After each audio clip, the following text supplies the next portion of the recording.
You know, since I moved to Los Angeles, I have had a lot of jobs, and I'm not ashamed to say that I've been fired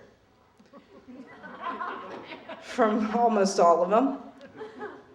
Most recently, it was a customer service job, but it was because the customers were mean. I swear. This one time, this guy called up and he goes, "I want to talk to somebody who knows what they're doing." And I was like, whoa, wait a minute. Then you're going to have to call a different company altogether for that, sir. Because nobody here knows what they're doing, especially me. This other time, this woman called up, and I guess someone had put her on hold, and I picked up the phone trying to be helpful. I said, "Yes, you holding for someone?" She goes, "Yeah, and I can't hold anymore." I said, "Okay, goodbye." That's a true story. I guess I'm not really service-oriented, I'll be honest. Because I was a waitress, too, and I don't think I had the right attitude, because I'd walk up to a table, I'd say, "Would you like something to drink?" And they'd say, "Well, what are our choices?" I'd say, "Yes or no." You see what I mean?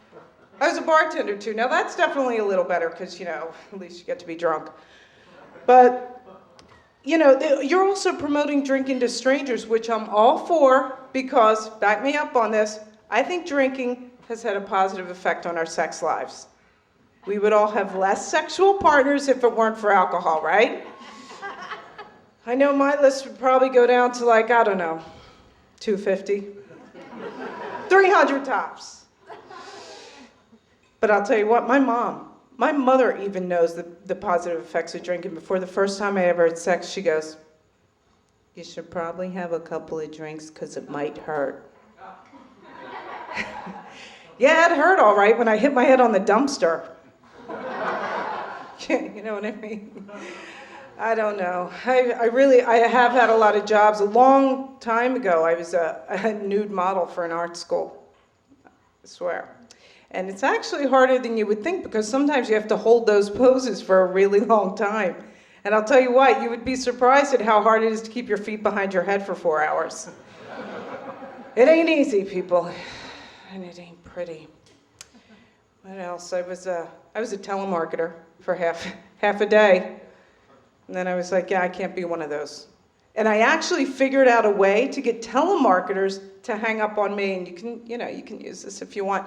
In fact, this guy called just like last week, and he goes, "Hi, this is Nate. I'm calling from SBC, and I'm calling to offer you free DSL if you sign up for our long distance package."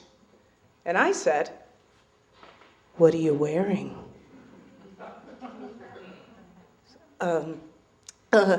Excuse me? I said, "What are you wearing?" Jeans. I said, "Are they tight?"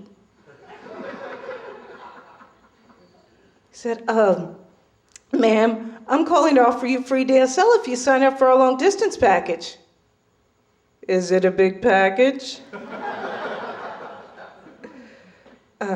"Yes, ma'am, it's a generous package." I said, "Good.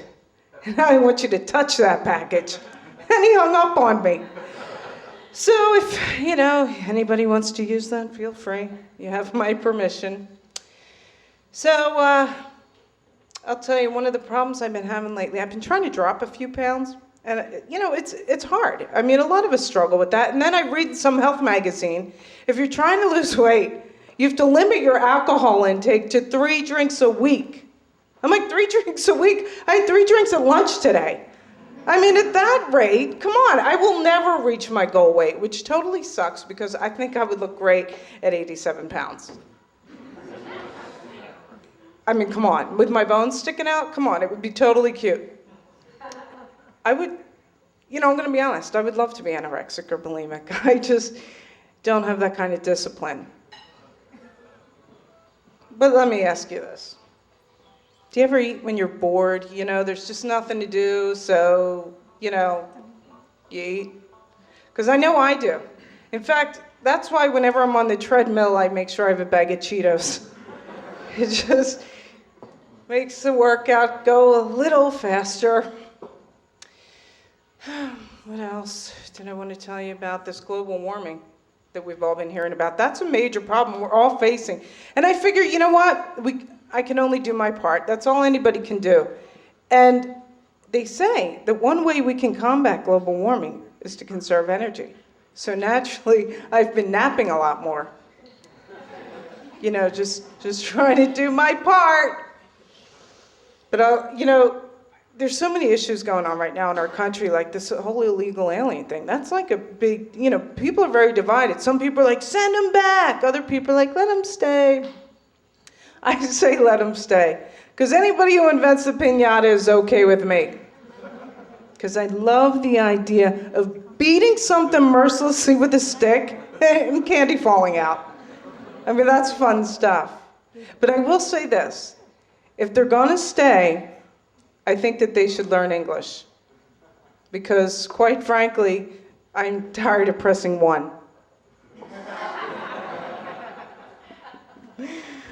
Oh, God, I'm tired. My finger's tired. But you know what? The thing is this whole thing has stirred up a lot of racial tension, you know? And I don't like racial tension.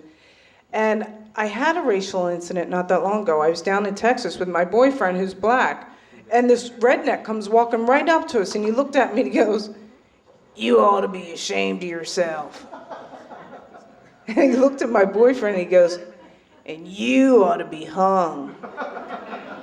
I was like, hello? Why do you think I'm with him? I mean, come on. Oh, Jesus. You know, I was thinking about Jesus the other day because I was raised Catholic. So, you know, what else do I think about? And I was thinking about Jesus and all his tricks because, you know, Jesus had some good tricks. He could walk on water. He could turn water into wine. And I thought, you know, Jesus, I have my own trick. If I drink enough of it, I could turn wine into vomit. Hey. How about that? And let me just say for all my fellow Catholics out there, I've got some good news. There's a new low-carb communion wafer coming out. It's called I Can't Believe It's Not Jesus.